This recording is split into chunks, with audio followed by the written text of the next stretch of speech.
Vous êtes la moyenne des 5 personnes que vous fréquentez le plus. Cette citation vient de la part de Jim Rohn. Alors, comme vous l'aurez remarqué, la société dans laquelle vous êtes, le milieu dans lequel vous êtes, les personnes avec qui vous passez plus de temps sont vraiment un facteur déterminant sur le chemin de votre réussite. Il y a un adage qui dit que dis-moi qui tu suis, je te dirai qui tu es. Je connais des gens qui sont devenus des spécialistes en mensonges tout simplement parce qu'ils étaient dans un milieu où il y avait des menteurs. Il y a des gens qui sont devenus des voleurs parce qu'ils étaient dans un milieu où il y avait des gens qui volaient.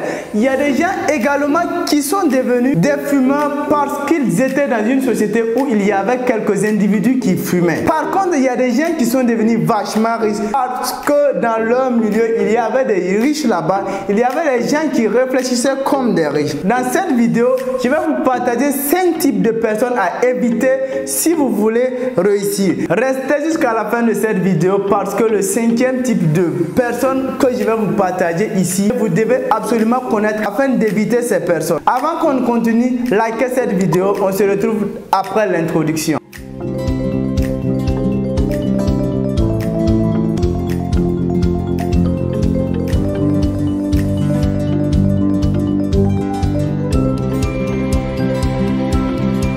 C'est votre première fois d'arriver sur cette chaîne Rendez-vous au sommet, je vous souhaite la bienvenue. Mon nom c'est Denis Kiswensida Kuala, je suis entrepreneur. Sur cette chaîne, nous parlons des investissements, nous parlons des idées de business, nous parlons de l'entrepreneuriat. Parce qu'à mon humble avis, ce n'est qu'à travers les idées de business, ce n'est qu'à travers l'entrepreneuriat que tous les Africains pourront être libres financièrement. Donc si cette thématique d'investissement, de création de richesse te parle, je t'invite à t'abonner dès maintenant et à activer la cloche de notification pour ne manquer nos prochaines vidéos. Alors, le premier type de personnes à éviter, c'est les personnes qui aiment l'argent facile. Alors, comme vous l'aurez entendu, évitez au maximum toute personne qui aime de l'argent facile. Parce que pour avoir de l'argent, il y a un processus à suivre. Mais s'il y a des gens qui veulent brûler cette étape pour avoir ce qu'on appelle de l'argent facile, généralement, ça peut commencer très bien, mais ça se termine à queue de poisson. Je vais vous donner un exemple palpable. Il y a un de mes amis qui avait connu un site d'investissement couramment appelé Deep Gold. Beaucoup connaissent ce site. Vous pouvez me laisser au niveau de la barre de commentaires votre appréciation par rapport à Deep Gold que je suis en train de vous parler. Et qu'est-ce que ce site là fait? Dès que vous mettez 10 000 francs, une semaine après, ça devient 20 000 francs. Le total de l'argent que vous avez investi, ça multiplie par 2 chaque semaine. Et qu'est-ce qu'il avait? Il a mis 10 000 francs, c'est devenu 20 000 une semaine après. Il a pris ces 20 000, il a remisé et ça est devenu 40 000 francs une semaine après. De là, il a vu que c'est fiable. Il est parti récolter de l'argent de gauche à droite, l'argent de sa tante, l'argent de son oncle, l'argent de sa maman, de son père.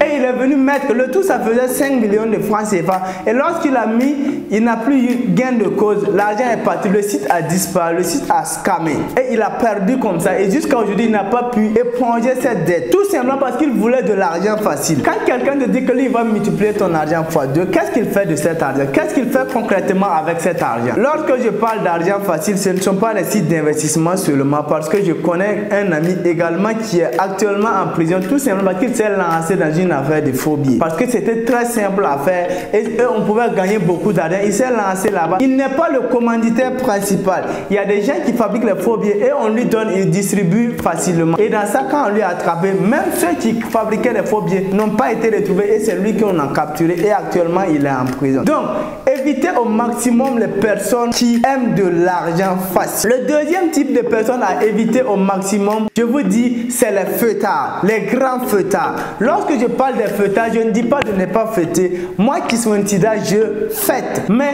tout excès nuit. Il ne faut pas passer toute votre vie à faire des fêtes. Lundi, c'est vous, vous êtes dans des boîtes de nuit. Mardi, mercredi, de lundi à lundi, vous êtes dans des boîtes de nuit, vous êtes dans des magasins, en train de faire le show. C'est très bien. Mais il faut avoir un temps pour se concentrer. Il faut avoir un temps pour faire vos propres activités. Il faut avoir un temps pour votre famille. Si vous suivez les personnes qui sont tout le temps dans des boîtes de nuit, si vous suivez des personnes qui sont tout le temps en train de faire des fêtes, vous n'allez pas pouvoir faire des économies. Tout votre argent va rentrer dans ce qu'on appelle la boisson, je ne sais quoi, mais tout ça va finir comme cela. Et généralement, les gens, c'est au soir de leur vie qu'ils comprennent maintenant qu'ils auraient dû prendre cet argent, investir, ils auraient dû se concentrer sur leur avenir au lieu de prendre tout ce temps en train de fêter. Parce que vous savez, savez que le temps perdu, on ne peut plus rattraper le temps perdu. Mais si vous perdez votre temps à faire des fêtes de gauche à droite, du lundi au samedi à faire les fêtes, c'est très bien, mais c'est pas arrivé. Évitez au maximum les grands fêtards. Je ne dis pas de ne pas faire les fêtes. Évitez au maximum les grands fêtards si vous voulez réussir. Troisième type de personnes à éviter ici, c'est les personnes pessimistes. Lorsqu'on parle de pessimistes, ce sont des personnes qui ont un problème à chaque solution. Au lieu que le bon monsieur, au lieu que la bonne dame ait une solution à un problème, lui,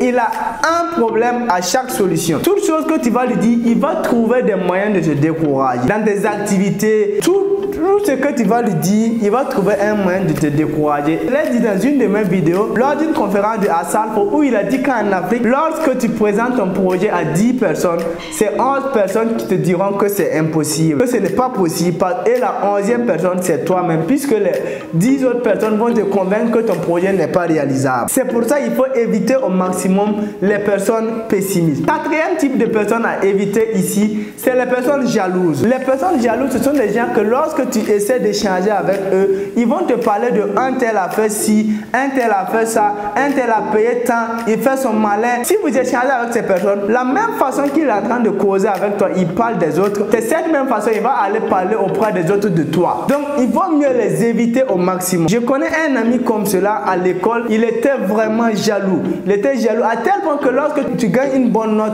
le bon monsieur même peut ne pas manger à midi. Tout simplement parce que toi tu as eu une bonne note plus que lui. Et récemment j'ai appris qu'il a poignardé quelqu'un. C'est vraiment triste. Donc évitez au maximum les personnes qui sont jalouses dans votre vie si vous souhaiterez réussir. Dernier type de personnes à éviter dans la vie, il faut éviter les plaignants. Il y a des gens tout le temps qui sont en train de se plaindre. Il y a des gens qui ne sont responsables de rien. Tout ce qui les arrive, eux, ils ne sont même pas à 1% responsables. Ils vont d'abord dire que la faute vient de l'État. Et lorsqu'ils finissent de critiquer l'État, ils vont passer maintenant à leur père, à leur maman, à leur entourage, à leur oncle qui est au village. Tout le temps, ce sont des plaintes, ce sont des critiques. Si vous suivez ces personnes, vous allez devenir comme eux. Vous allez être là à critiquer, à vous plaindre pour rien. Pourtant, il y a des gens aussi qui sont dans la même société que cette personne qui est en train de se plaindre et il arrive à s'en sortir. Et l'autre continue à se plaindre. Donc, évitez les personnes qui se plaignent au maximum. Les personnes qui tout le temps c'est des plaintes, l'État a fait ci, l'État n'a pas pu faire ça pour moi, ainsi de suite. Il faut éviter ces personnes si vous souhaiterez réussir. Maintenant, les amis, voici les 5 types de personnes que j'avais à vous dévoiler ici, à ce que vous les évitez au maximum. Dites-moi au niveau de la barre de commentaires, parmi ces 5 types de personnes à éviter, lequel est le numéro 1 du classement que vous devez éviter? Premièrement, je ferai l'effort de vous répondre au niveau de la barre de commentaires. Quant à moi, je vous dis à très bientôt. Partagez cette vidéo, abonnez-vous à cette chaîne pour ne manquer nos prochaines vidéos. Ciao, ciao.